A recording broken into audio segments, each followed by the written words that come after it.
मित्रांनो, आज बनवते आलू टूक. हा सिंधी पदार्थ आहे, पण हा थोडा वेगळ्या पद्धतीने बनवते मी. आणि ही माझी जावेची रेसिपी आहे. त्यात मी माझं थोडेसे ॲडिशन्स केलेत. आता हे छोटे बटाटे येतात, हे एवढे बेबी पोटॅटोज हे घेतलेले आहेत. हे मी बाहेर शिजवले कुकरमध्ये.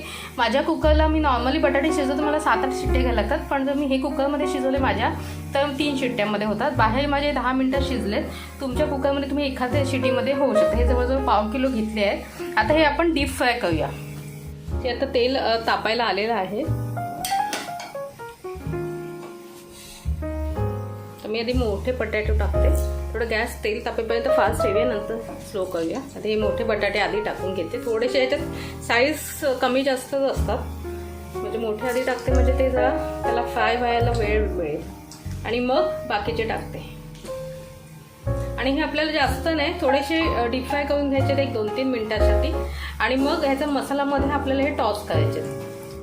आता हे बघा, यात मी सगळे बटाटे टाकलेले आहेत आणि हे थोड्या वेळ आपल्याला फ्राय होऊ द्यायचे. इथे जवळजवळ 1 चमचा जिरे घेतलाय, त्याच्या दुप्पट धणे आणि जिऱ्याच्या दुप्पट मी बडीशेप घेतली आहे. आता हे आपल्याला वाटून घ्यायचे आणि ह्याच्यात बाकी अजून काही काय मसाले लागणार ते पण मी तुम्हाला सांगते. आपले बटाटे एवढे फ्राय झालेले आहेत. आता मी काढून घेतले आहे. आता आपण मसाला तयार करूया. हे बघा, मी एवढं बारीक असं वाटून घेतले, पावडर करून घेतली आहे.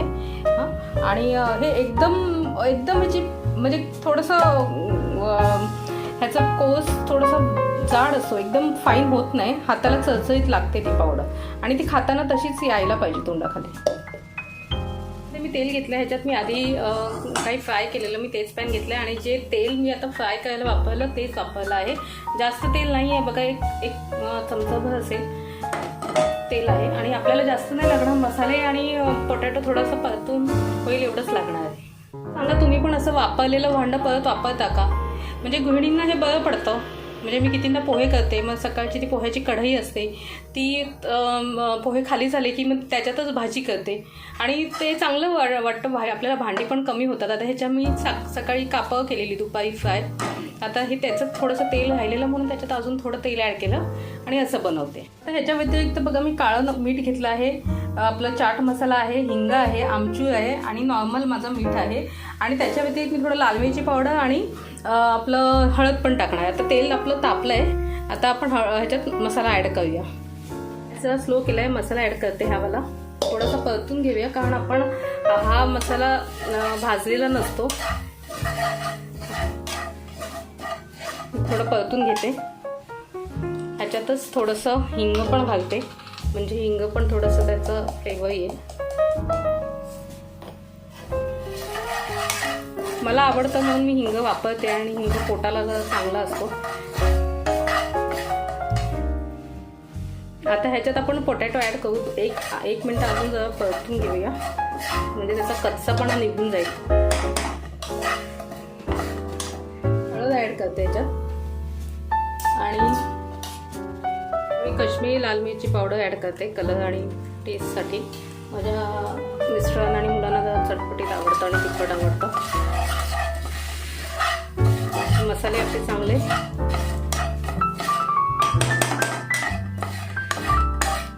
परतून झालेत. ही डिश एकदम पटकन बनते, बनायला एकदम सोपी आहे. आणि याचं क्रेडिट फुल आमच्या जाऊबाईंना जातं. त्यांच्याकडे जेवायला गेलेली तेव्हा तिने बनवलेली. ती स्वतः व्हेजिटेरियन आहे. आता हे चांगलं ह्याला कोट करून घेऊया. आता ह्याच्यात आपण मीठ पण ॲड करू. मी बटाटे उकडताना मीठ नाही टाकलेलं.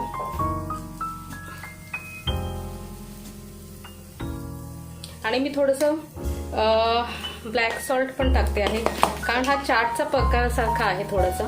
तर ब्लॅक सॉल्टनी पण एक फ्रेग्रन्स आणि त्याचं टेस्ट एनहान्स होईल. आणि मी थोडंसं आता आमचूर पावडर टाकणार आहे. हे जवळजवळ अर्धा चमचा टाकले. तर चांगलं मिक्स करून घेऊया.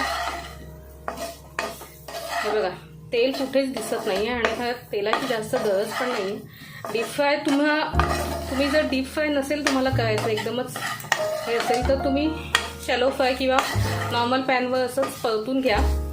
मसाल्यात कोट करायच्या आधी थोड्याशा कमी तेलात, जसं आपण फिश फ्रायला वापरतो तसं. आता ह्याच्यात मी थोडासा चाट मसाला टाकणार आहे. थोडासा अजून हे चटपटा व्हायला.